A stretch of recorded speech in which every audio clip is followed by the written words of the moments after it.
Hey guys, it's Dylan with the Random Firearm, and I'm at Southern Guns LLC in Longwood, Florida, bringing to you the Smith & Wesson M&P M2.0.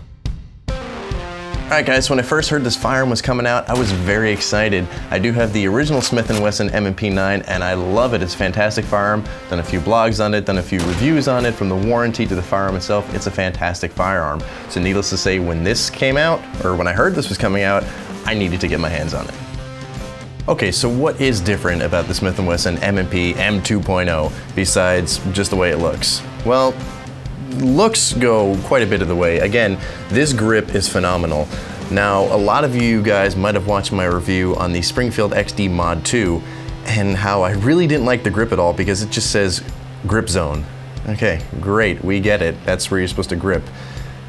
Smith & Wesson did it right. I mean, obviously this is where you're supposed to grip, and it is phenomenal. This type of traction here is something that you would go to a gunsmith and pay extra for. Smith & Wesson did it from the factory with all 4 back straps. The magazine release is metal. The trigger has been improved to have an audible reset. Now, I've never been big on trigger resets. A lot of people did not like the original Smith & Wesson M&P9 trigger. They said it was, well, people just didn't like it. They said it was horrible. So Apex came out with a modified trigger and everyone seemed to like that. Now, I grew up shooting 1911s and I shoot my Sky CPX2 a lot. So with me shooting the M&P9, I didn't care. I've never been big on resets. It really didn't bother me too much.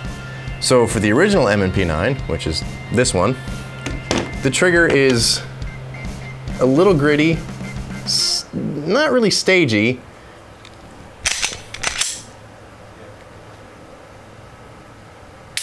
And there's no reset.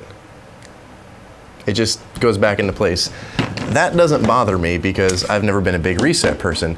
Now, the M&P9 M2.0, it's more stagey than the original trigger. That might be good for some people, that might not be. But there's more stage and more grit. Now, this is a brand new firearm, so that could be that it's not broken in yet. My other M&P9 has been fired quite a bit, but this does have an audible reset. Here's your break, and here's your reset. So you can hear it. Break, reset. So it's there. There's a little bit of grit, a little bit of staging, but that's not a big deal to me. If you're a big reset person, you like hearing that reset, well, you got it, it's there. To me, it doesn't make much of a difference. Aside from that, you do have some front serrations for press checks. I don't find them really usable at all, considering the witness hole is still up there on top as your loaded chamber indicator. I think it's a little bit more gimmicky, but hey, it's there. Metal inserts throughout the frame for increased durability and rigidity.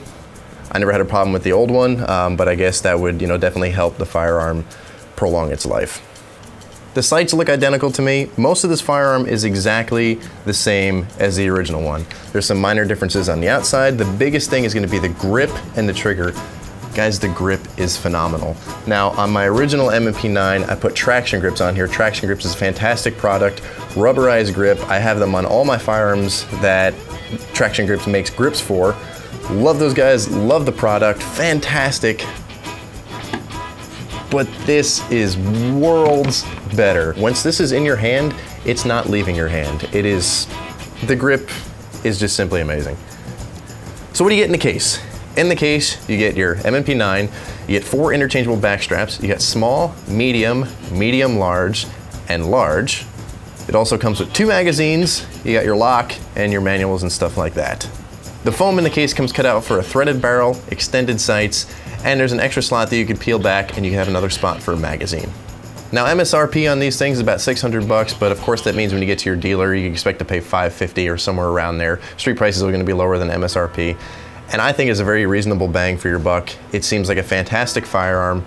I love the way it feels. I love the original one, the original M&P9. So this is just, it's better. It's not too much different, but the grip is just phenomenal. If you like your reset and the trigger, it's there. It's just an all around good firearm. I haven't seen any issues with it, so maybe I'm just a fanboy.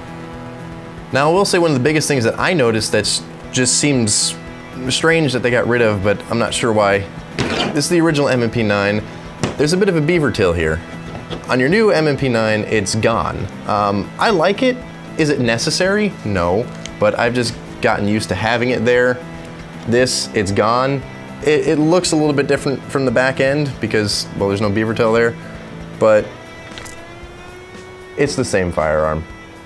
Takedown is as simple and as easy as it was with the original M&P9, and it's done the same exact way. Very easy to do.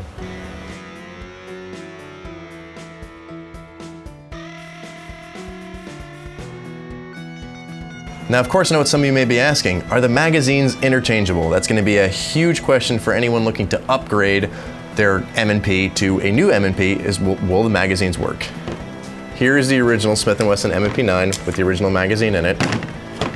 Here's the M&P M2.0. No issues whatsoever, and we're going to go to the range later on to show you that that actually works. Now, another big question you may have, and of course it was definitely a question that I had, are will your holsters work for your original M&P? This is a tread softly concealment inside the waistband holster for the Smith & Wesson M&P9. Now, tread softly concealment makes some great products. You can check out the randomfirearm.com for a full review on this holster. Great holster, great price, and it fits the original M&P9 very well. And you know what? The M&P M2.0 fits even better. Now, this holster does have a leather backing, so there is some room for play in it. If you have a full Kydex holster, it might be slightly different, so I can't say that's going to fit every holster, but the outside dimensions of the firearm are pretty much identical. The slide does have a few more different cuts in it. It just seems slightly different shaped around the extractor, but like I said, it fits in here very well. No issues. Don't normally do that with an inside the waistband holster because it requires your body to hold on to it, so if you hold it upside down, your firearm may fall out, but fits in there perfectly. Gen 1 magazines work, Gen 1 holsters should work. At least this one does. All right, guys, I could probably go on for hours about the M&P M2.0 and how much I love it, and, well, I do think these front serrations are a little gimmicky and silly, but hey, they're there. But that's enough talk. Let's go to the range and actually shoot the thing. All right, guys, so I'm at my favorite range, East Orange Shooting Sports. Excuse the lighting, it's the best I could do, it's an indoor range. And I'm with the Smith & Wesson M&P9 M2.0. These are my very first shots with it. I'm very excited to fire it. As I said, I'm a huge Smith & Wesson fanboy, so I'm very much looking forward to giving this a try. I can just say, just by the grip on it alone, these grips are gonna be fun. Now, this is the magazine that came with it. I have 10 rounds loaded up. I also have a magazine from the first generation Smith & Wesson M&P9 with 5 rounds loaded up. They look identical, they are the same magazines, but just to answer the question of will the original magazines work, let's give it a shot. So 10 rounds. That felt nice. That was smooth. Like the other one is smooth, that was nice. These are the very first 10 rounds that I've ever fired with it, and the very first 10 rounds to ever be fired through this firearm. This is a brand new, out-of-the-box firearm. So let's put 10 rounds down range, 20 feet. Let's see how she does.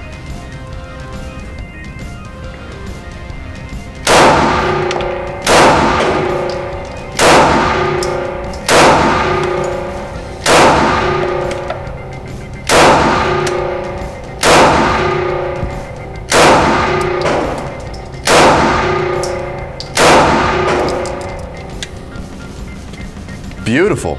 My first shot went right above the bullseye. The other ones went left. I have a tendency to shoot left. It's probably my trigger pull. I have really long fingers, so I tend to hook the trigger. That pulls it slightly to the left. But first 10 shots, wow. All right, so the first 10 rounds, flawless. Original M&P magazine, 5 rounds.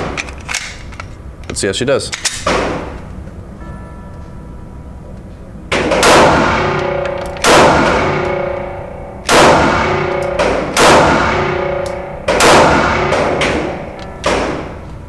As expected, no issues at all.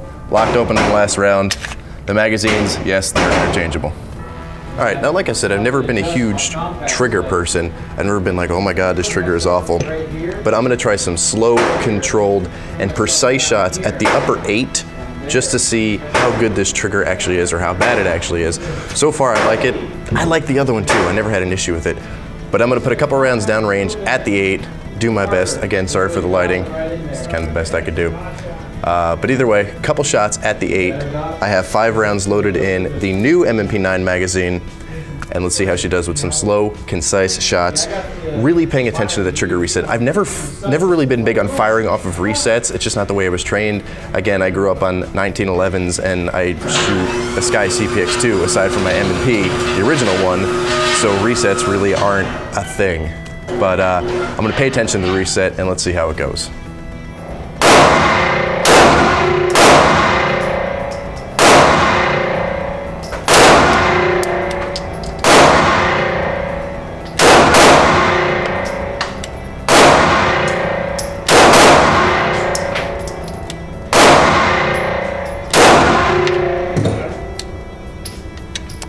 Well, if you take your time, it goes exactly where you want it to go. I flinched a little bit on the 4th round, which is why that went low. Everything else, perfect. Nice group, lower left, 1 straight on the 8, 1 a little bit low. Again, I'm not really huge with trigger pulls and trigger resets. I could tell a stagey trigger. This trigger does have a little bit of grit on it. There's a little bit of staging involved.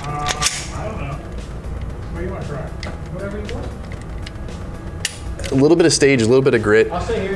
Reminds me of the original M&P trigger in that sense, which did have a little bit of stage and a little bit of grit. Again, that's not something I particularly care about, and it really shouldn't matter. As you can see, and I'm only shooting at 20 feet, but it seems to be doing really well. So I don't foresee any of that being an issue. Yes, I enjoy Smith & Wesson, but this is nice. It's really funny now feeling the difference between the original M&P9 and the new one.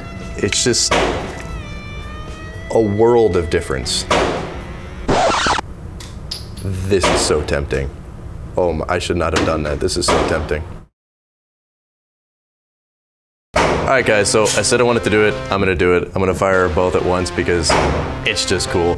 E-Star Shooting Sports will not condone firing a firearm in this condition. I am under supervision for this. Sorry, not in this condition. Firing firearms in this ways. I am under supervision, but let's give 4 rounds each because why not?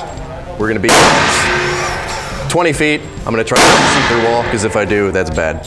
So, second generation, first generation in left, second and right. I've never done this before, so let's see how it goes.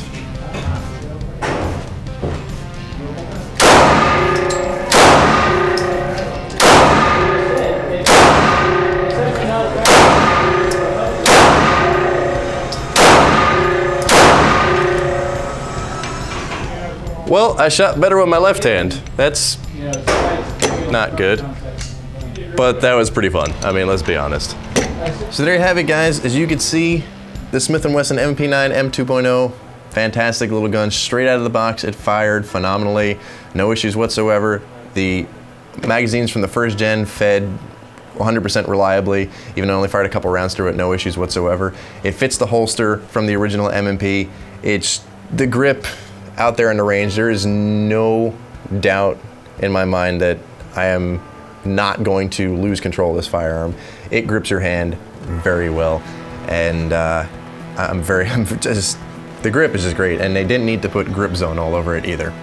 So I want to give a big thank you to Southern Guns LLC for hooking me up with this. Also want to thank E-Star Shooting Sports for allowing me to use their range. Smith & Wesson, you did a good job with the Generation 2 on this, the M2.0. The grip's great. The trigger, if you like a reset, it's there. Original magazines work, original holsters work. I like this firearm.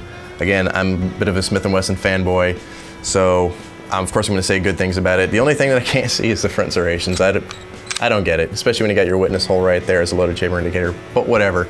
Again, big thank you to Southern Guns LLC in Longwood, Florida. Check those guys out. Their gun shows all over Florida. Great prices, great people. Also, if you're in the area, E-Star Shooting Sports, great range, great prices, great people.